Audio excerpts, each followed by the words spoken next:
Salut à tous, c'est Mickaël, j'espère que vous allez bien. Aujourd'hui, dans cette nouvelle vidéo sur la cybersécurité, on va parler des fuites de données.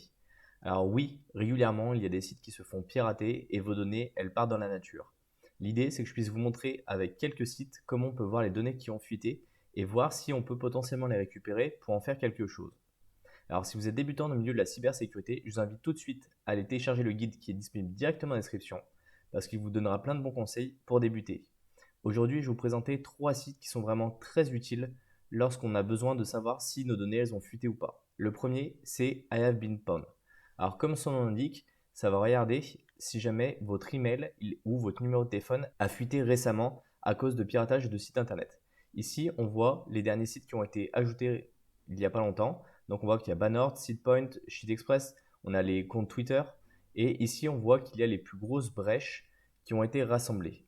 Donc il y a quelques temps, on avait entendu parler des collections qui étaient un regroupement de plusieurs fuites de données qui avaient été mis en ligne, qu'on pouvait télécharger et dans lequel on retrouvait des identifiants, des emails et aussi des informations personnelles. Donc là, je vais prendre un email au hasard, donc je vais prendre test@gmail.com et on va voir s'il a fuité. Donc bien sûr, moi je vous invite à le faire avec votre vraie adresse mail, mais je vais éviter de le faire dans cette vidéo.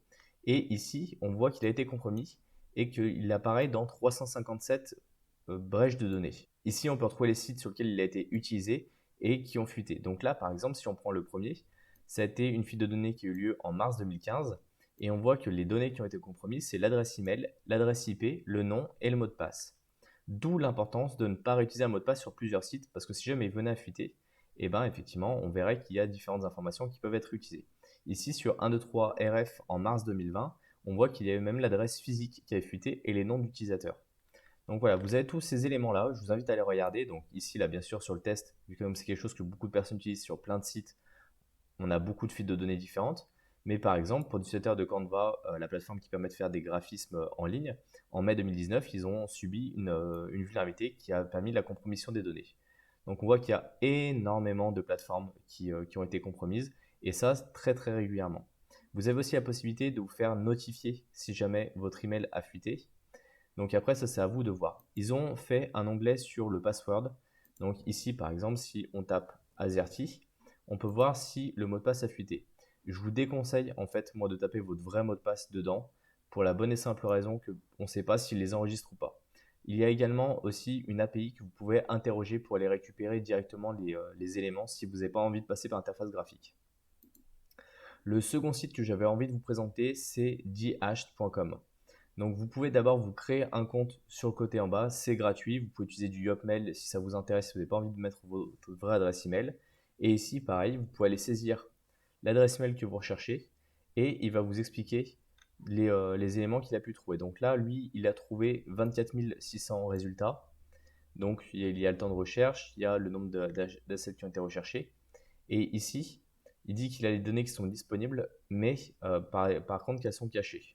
Parce que bien sûr, eux, ils vont les rendre payantes pour pouvoir accéder aux données. Donc ici, qu'on voit, on a une grande source de données. Et si on veut pouvoir accéder aux données, il va falloir les payer. Et donc ça, moi, je trouve ça un petit peu problématique. Mais au moins, ça permet de voir ce qui a pu fuiter comme données.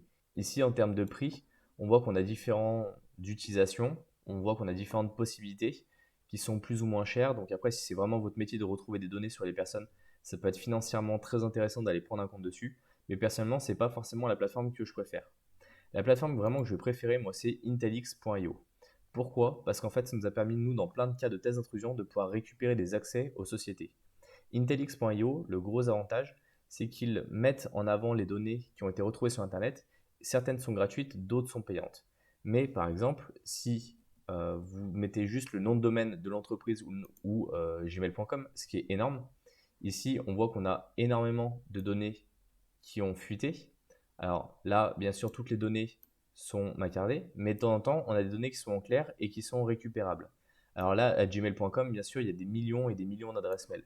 Donc on va plutôt filtrer sur uniquement l'adresse mail de test. Et donc si on clique ici, on voit qu'on n'a pas accès aux données, qu'il faut payer pour y accéder. Mais je vais vous trouver un endroit où on peut aller lire les données. Par exemple, ici, si on prend la collection 1, on a la liste des utilisateurs avec leur mot de passe. Par exemple, là, on prend Larsen 0112 avec le mot de passe Princess 01. Et en fait, si on regarde les différents éléments, on voit qu'on a quand même un grand nombre d'informations. Donc on a plein d'adresses en Gmail ici par exemple.